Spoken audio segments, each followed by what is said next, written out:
Hey guys, what is up? It is me, Pagey, here once again with another video on The Flash Season 8 as well as some fallout from Season 7. And this will be an interesting one. So the showrunner for The Flash, that of course being Eric Wallace, I'm sure you know who that is by now, isn't shy to interviews. He, does a decent amount of them throughout the season, after them, before them, everything like that. But usually they usually only cover like a minimal amount of topics. They're not going to be overly broad, and that's mainly just due to the length of the interviews and stuff like that. Unless it's in the lead up to a new season where they might cover various topics, various characters, where they're heading, etc. Sometimes those can be somewhat extensive. But Eric was on a Flash-related podcast over this past week, actually over these past couple of days, might I say, which covered a good amount of topics.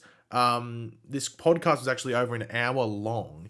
Now, of course, I'm not going to make you sit through an hour-long podcast because, we can break down all the main talking points here, condense it all and everything like that. And honestly, I'm just going to be honest, I'm always honest. For an hour-long podcast, there isn't many there. It doesn't really cover an hour worth of topics, even though it's an hour long, if that makes sense. But there are still some pretty interesting things that talk about certain events in Season 7 as well as teasing certain events in Season 8 as well. But if you do want to go check out the podcast, from what I know at the moment, it is just linked on the website. There could be a YouTube, because that's usually what podcasts do. They go on various things, including YouTube. So in this current moment, when I'm recording this video, I'm thinking I'm just going to link the link to the website, but it might be a YouTube link. So don't get confused if it's a weird link down there, not to a website. It might be a YouTube link. I'm not too sure, but I'll leave it linked down in the description down below if you want to go watch the entire hour-long podcast. However, I must put a disclaimer just because I don't want to send people off and get them annoyed. If you didn't love Season 7, so you didn't give it like an 8 out of 10 or up, I would suggest not listening to this podcast. As there is a lot of patting yourself on the back, if you want to put it, if you know what I mean. I don't want to say that. That's how I put it. A lot of patting yourself on the back and saying, "Hey, we did a really good job." There's a lot of that. So if that might trigger you, don't go watch it, if you know what I mean. So anyway, if you're going to enjoy this video, actually just throughout the video, might I say, be sure to let me know your various thoughts, opinions, everything like that in regards to what's brought up from this podcast, because I'm sure you might have some opinions. And of course, if you're going to enjoy the video and just want to show your support, want to drop a like on the video to do all of that. So the first thing that was brought up, or like one of the first things that was brought up in this podcast, was about Iris. Now, Eric Wallace was talking about streamlining, that's probably the best word I would use, streamlining Iris's future as a Pulitzer Prize winning journalist. So that's like the whole thing that like Lois Lane usually gets. She's a Pulitzer Prize winning journalist, and they've even done on Superman Lois. They usually do it whenever there's like a Superman property, whether it's movie or TV. Lois Lane is either working towards that Pulitzer Prize or she's already won it. But Eric Wallace is saying that, Iris is heading towards that future where she is that Pulitzer Prize winning journalist as well. Obviously, we've seen that like Central City Citizen, God, that's a mouthful, but the Citizen Media Company, we know that Iris is doing that in the future, but we haven't really had any major groundwork for that in the present day. And as I have said in my some previous videos where we brought up this topic of Iris's story, Eric Wallace has promised development in Iris's story heading into both Season 6 and Season 7. And though we did get a sprinkle of it in Season 6, it was dusted off quickly and just forgotten as soon as it came, In the first half it was there, then we just went away with it. And it wasn't in Season 7 really at all. And I guess you can be fair maybe and say that it wasn't in Season 7 due to it being a shortened season, but I don't know. He promised it heading into Season 7. So you said it was, going to be in Season 7 and it wasn't at the same time. So I would take this with a grain of salt. We'll wait and see what happens. Maybe third time's the charm, as I said previously, but we'll have to wait and see. But yeah, they're going to have to do a lot of work for, I think, to make it believable in the show's context that Iris does become this like highly regarded journalist and media mogul. So let's wait and see what they do. Now, this was interesting, and this really made me surprised. I was like, oh, okay, this is like something that hasn't been out there. This was like a bit of a hashtag exclusive on this podcast, because I've never heard anyone talk about this or be referenced anywhere or be hinted at. So it was a bit surprising. So as I'm sure we all know, at the beginning of Season 6, the opening, like the cold open or the action open scene, whatever you want to call it, was Godspeed. So like, there's a thing in the city. And Barry runs out and we find out it's a Godspeed. Barry's chasing a Godspeed and we find out there's been all these other Godspeeds that have been showing up previously. But that Godspeed opening scene from season 6, or the first episode from season 6, was actually meant to be another villain completely who will be showing up in season 8. So a villain that we're going to be seeing in season 8, a main villain, was meant to be that villain that we see in that opening scene from season 6. But it was replaced with Godspeed because they couldn't afford the visual effects in the episode due to later stuff that happens in the episode, with the black hole and everything with Chester. That was obviously, as you can tell, was a lot of VFX stuff going on there.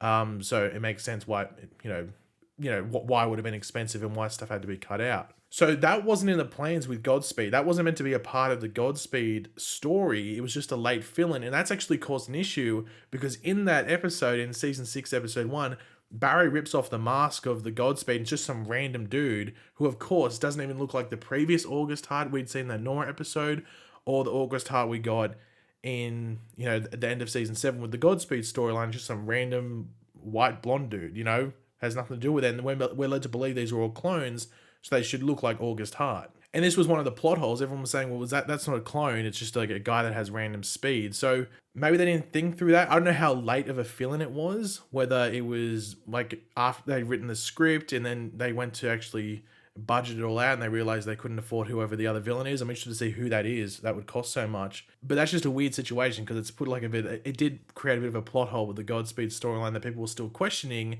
once we ended season 7. So that explains it, but it just seems a bit messy at the same time. But out of this, I'm just interested to see whoever that villain was meant to be because we're seeing them in season 8. So let's see who it is.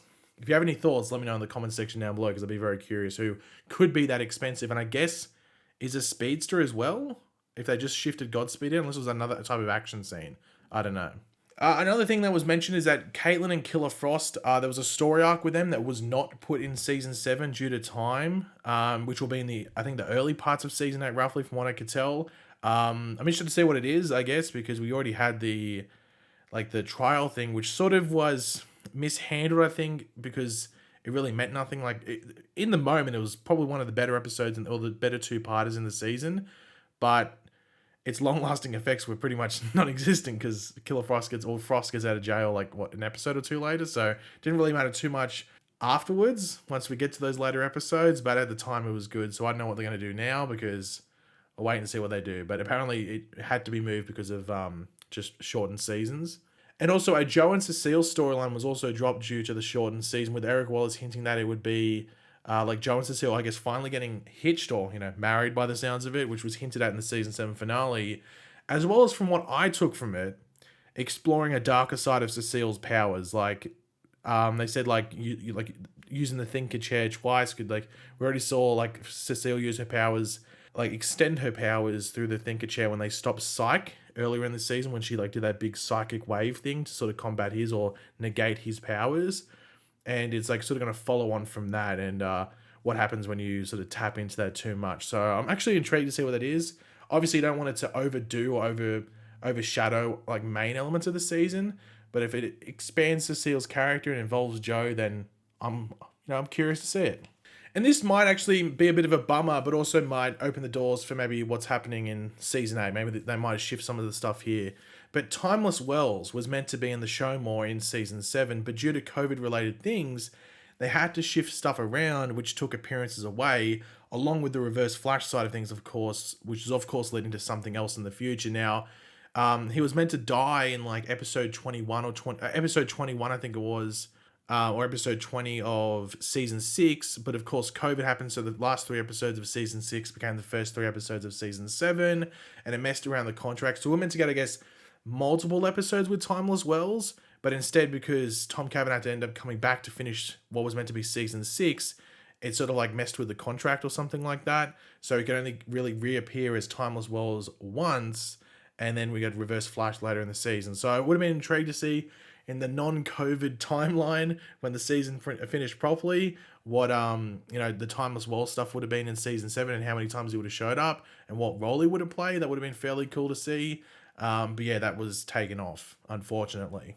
But yeah, that is pretty much it from this interview. There are little bits there here and there. It depends on what you know and what you don't know. Like some stuff is brought up here which is discussed, but it's being discussed elsewhere. So these were like the, like, what are they, 4 or 5 things that really came up that hadn't been talked about anywhere else. So I thought it was worth talking about.